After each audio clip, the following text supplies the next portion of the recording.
So let's move on to our next speaker. And our next speaker is Dr. Umang Mathur, who is a prolific cataract surgeon. He is the executive director of Shroff Charity Eye Hospital, New Delhi, and he leads his hospital in various forefronts. Dr. Umang Mathur. Yeah, thank you so much. So I'll be presenting this case of a nanophthalmic eye. And as we know, nanophthalmus is a short eye with a short axial length and a shallow anterior chamber, often with glaucoma, and has the problem of uveal effusions because of thickened sclera and thickened choroid. So this patient, and very often they have steep corneas. These are basically eyes that have stopped growing. And so like a child's eye, steep cornea with a short axial length of 16 millimeter, anterior chamber depth of 2.2 and 2.4. And the other big problem is what IUL to implant, because different formulae can give you these bizarre results. And I have found it to be closest to the Hoffer Q formula in these eyes. So it's best to go closer to the highest that you get with all these. Now, the big problem with these cases is a problem of uveal effusion. And sometimes eyes are lost because of that. And so, and it's best to be done under general anesthesia because you don't want pressures because of your peribulbar. Here we are making lamellar anterior sclerotomies to decrease the uveal. If there's a uveal effusion, we want some leakage to happen. So my retina colleague helped in making these between the recti. So this is basically lamellar sclerotomy about 5 millimeter from the limbus. This is prophylactic, just in case we require. I've had a situation where we lost an eye. We also were prepared in case there's a need. We'll do a pars plana vitrectomy to decompress. So with Helon, because there's very little space in the chamber, we went with a stop and chop to debulk the nucleus first. Fortunately, till the phacoemulsification, the eye behaved all right, and fairly hard cataract. The nucleus, surprisingly, in all these cases is pretty large. And I am almost of the opinion that whenever you see a nanophthalmic eye, it's best to remove the cataract, even if there's no cataract. Do a clear lens extraction, even if the child comes at, say, 15 age or something. It's best to remove it because it's easier to remove the cataract as a clear lens. But these cases can be pretty challenging. So the phacoemulsification went fairly well. The nucleus, although the space is very limited, you have to be careful. And up till even IA, the eye behaved reasonably okay, but you can see at this point now, there's a lot of crowding at the incisions. And while we were getting the IUL ready, you can see now the eye is becoming very hard. The iris is coming out of most of the ports, and then we, through a pars plana, debulked a little. And there was some discussion on the cartridge and how to put these thick lenses. So I used a B cartridge on a customized lens. So and putting this thick lens was not very easy. There's very little space. And again, but I think the vitrectomy helped a little to debulk. The retina colleagues are also, they find this very challenging because the pars plana is also not very well defined. So with that, we put the lens in and went into the bag. Maybe I'll just end here.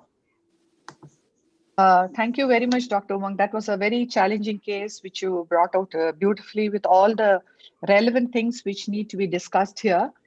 So we'll have you on here now. I agree that the most important thing besides all that you said is also getting a rhexis if the anterior chamber is shallow. This was 2.2, so you could do it. Otherwise, sometimes Yeah, it's just better to do a smaller rhexis and then go on to making a right. larger one. The other thing is there are some of these randomized control trials which have tell us today that a sclerostomy to be done prophylactically is not mandated Yes. because the visual outcomes are comparable if you are able to decongest the eye and vitreous and plant surgery. Actually, we as doctors very often get swayed by what's happened in the case before. I think just before I had this case, I had a case which I lost. So I didn't want to take any chance. And in this particular case, we preferred to do this prophylactically. But I'm aware of the studies which say that it doesn't make too much of a difference. So I think these are just very difficult cases. So I didn't want to take a chance in this one, but I've done a few without it as well. So you may be right. And the studies say that it doesn't make too much of a difference. Yeah. And I seem to be more convinced than Hoffer-Skew that Barrett's and maybe Hill RBF are probably even better formulas for these small eyes. And of course, customized IOL was well discussed, the challenge which is there about the incision size and the right use of cartridge. And the last thing is the refractive surprise, which you can see in this eye. One very important point which you brought up is doing a pars plana vitrectomy, which is sometimes needed, as it happened in your case. The location of the pars plana is not well defined in these eyes. Dr. Suhas, Dr. Ramurthy, Dr. Namrata, I want your thoughts on this case.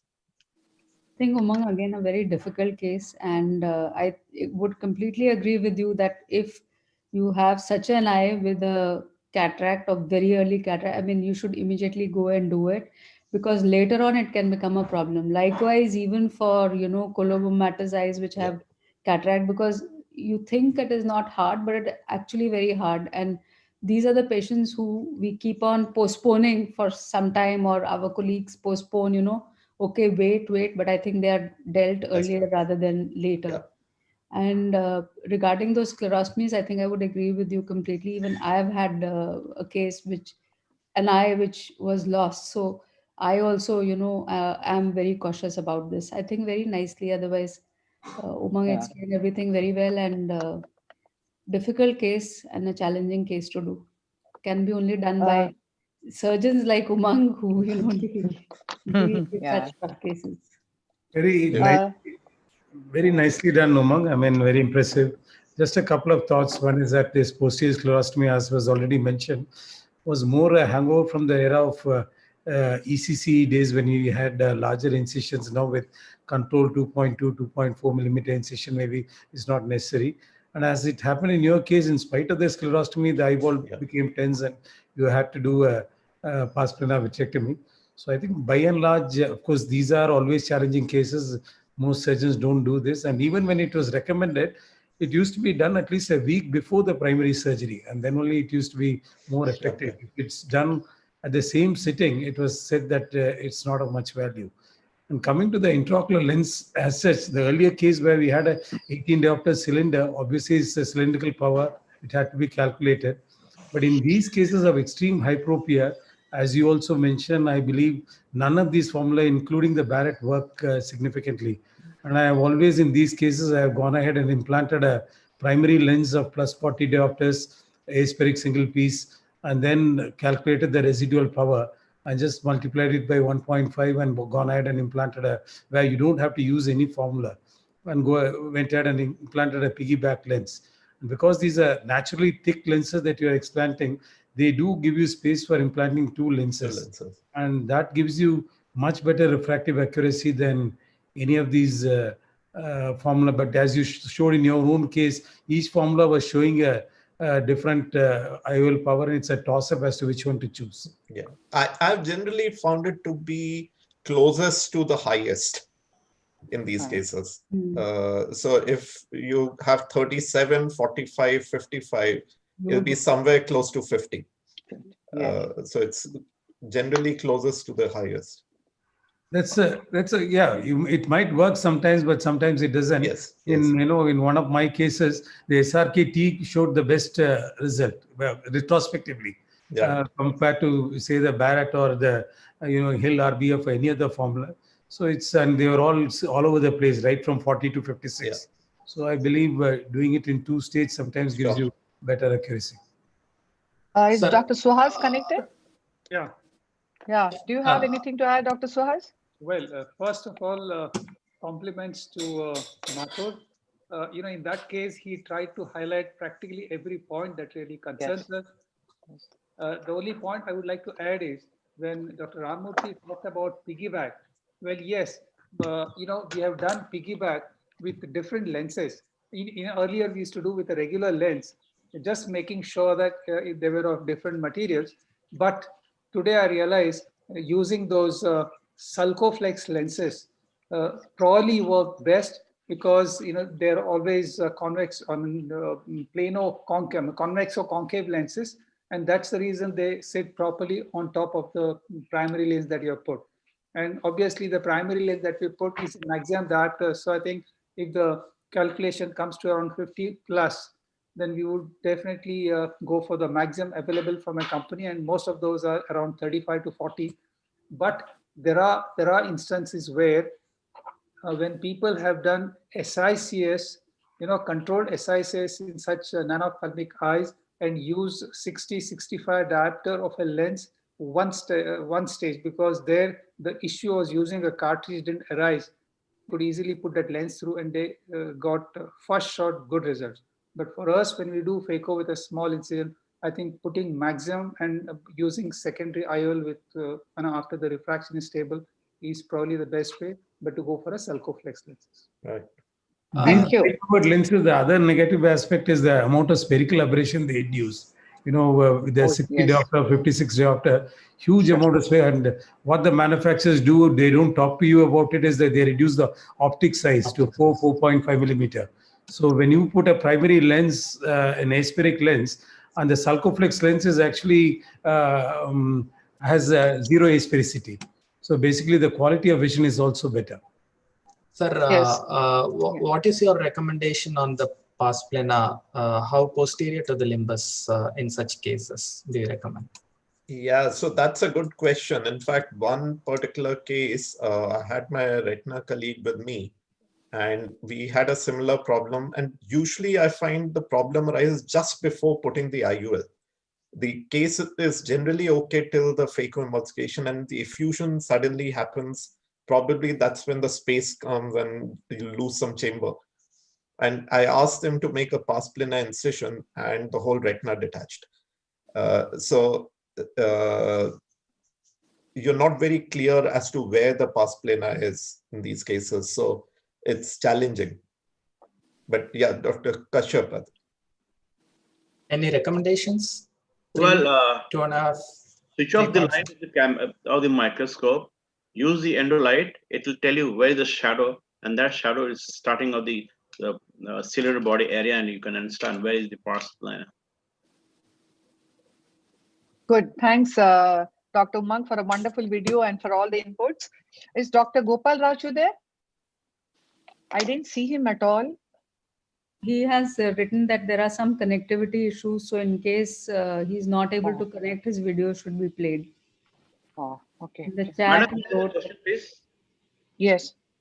Has any of the esteemed panel talked about the IOL in especially the nanophthalmos people cutting the optics and putting just the optics? I heard in one of the papers somebody reading.